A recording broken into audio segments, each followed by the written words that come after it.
जय श्री कृष्ण। मेरे प्यारे मित्रों और प्रभु के प्यारों, आपका मेरे चैनल वेदांत रचना में बहुत बहुत स्वागत है। आज हम माँ कृष्ण षटतिला एकादशी व्रत कथा सुनेंगे।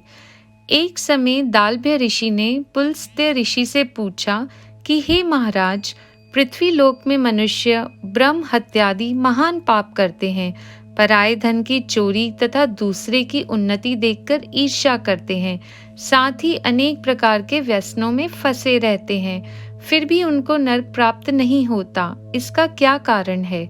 वे ना जाने कौन सा दान पुण्य करते हैं जिससे उनके पाप नष्ट हो जाते हैं। यह सब कृपा पूर्वक आप मुझे बताइए।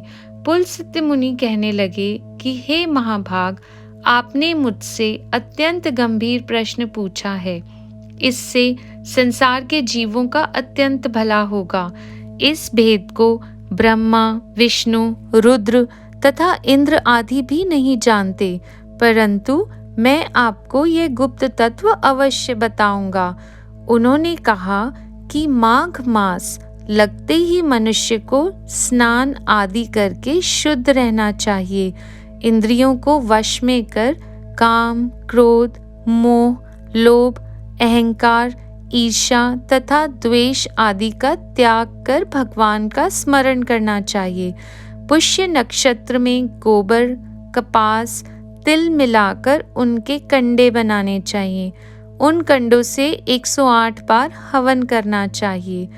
उस दिन मूल नक्षत्र हो और एकादशी तिथि हो तो अच्छे पुण्य देने वाले नियमों को ग्रहण करें।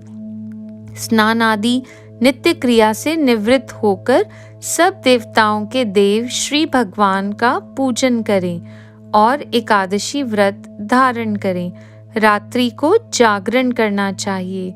उसके दूसरे दिन धूप, दीप, नैवेद्य आदि से भगवान का पूजन करके खिचड़ी का भोग लगाना चाहिए। तत्पश्चात पेठा, नारियल, सीताफल या सुपारी का अर्घ्य देकर स्तुति करनी चाहिए। हे भगवान, आप दीनों को शरण देने वाले हैं, इस संसार सागर में फंसे हुओं का उद्धार करने वाले हैं। हे पुंडरीकाक्ष, हे विश्व भावन, हे सुब्रमण्य, हे पूर्वज, हे जगतपते, आप लक्ष्मी जी सहित इस तुच्छ अर्घ्य को ग्रहण करें। इसके पश्चात जल से भरा घड़ा ब्राह्मण को दान करें तथा ब्राह्मण को श्यामा गौ और तिल पात्र देना भी उत्तम है। तिल स्नान और भोजन दोनों ही श्रेष्ठ हैं। इस प्रकार जो मनुष्य जितने तिलों का दान करता है उतने ही 1000 वर्ष स्वर्ग में वास करता है। तिल स्नान, तिल का उपटन, तिल का हवन, तिल का तर्पण, तिल का भोजन और तिलों का दान, ये तिल के 6 प्रकार हैं। इनके प्रयोग के कारण यह षटतिला एकादशी कहलाती है। इस व्रत के करने से अनेक प्रकार के पाप नष्ट हो जाते हैं। इतना कहकर पुलस्त्य ऋषि कहने लगे, अब मैं तुमसे इस एकादशी की कथा कहता हूँ। एक समय नारद जी ने भगवान श्री विष्णु से यही प्रश्न किया था और भगवान ने जो षटतिला एकादशी का महात्म्य नारद जी से कहा, सो मैं तुमसे कहता हूँ। भगवान ने नारद जी से कहा कि हे नारद, मैं तुमसे सत्य घटना कहता हूँ, ध्यान पूर्वक सुनो। प्राचीन काल में मृत्यु लोक में एक ब्राह्मणी रहती थी। वह सदैव व्रत किया करती थी।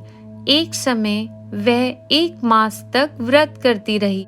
इससे उसका शरीर अत्यंत दुर्बल हो गया। यद्यपि वह अत्यंत बुद्धिमान थी, तथापि उसने कभी देवताओं या ब्राह्मणों के निमित्त अन्न या धन का दान नहीं किया था। इससे मैंने सोचा कि ब्राह्मणी ने व्रत आदि से अपना शरीर शुद्ध कर लिया है, अब इसे विष्णु लोक तो मिल ही जाएगा, परंतु इसने कभी अन्न का दान नहीं किया, इससे इसकी तृप्ति होना कठिन है। भगवान ने आगे कहा, ऐसा सोचकर मैं भिखारी के वेश में मृत्यु लोक में उस ब्राह्मणी के पास गया और उससे भिक्षा मांगी। वह ब्राह्मणी बोली, महाराज, किस लिए आए हो? मैंने कहा, मुझे भिक्षा चाहिए। इस पर उसने एक मिट्टी का ढेला मेरे भिक्षा पात्र में डाल दिया। मैं उसे लेकर स्वर्ग में लौट आया। कुछ समय बाद ब्राह्मणी भी शरीर त्याग कर स्वर्ग में आ गई। उस ब्राह्मणी को मिट्टी का दान करने से स्वर्ग में सुंदर महल मिला, परंतु उसने अपने घर को अन्नादि सब सामग्रियों से शून्य पाया।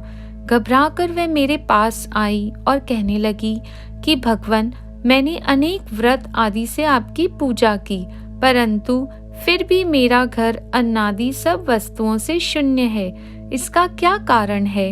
इस पर मैंने कहा, पहले तुम अपने घर जाओ, देव स्त्रियां आएंगी तुम्हें देखने के लिए। पहले उनसे षटतिला एकादशी का पुण्य और विधि सुन लो, तब द्वार खोलना। मेरे ऐसे वचन सुनकर वह अपने घर गई।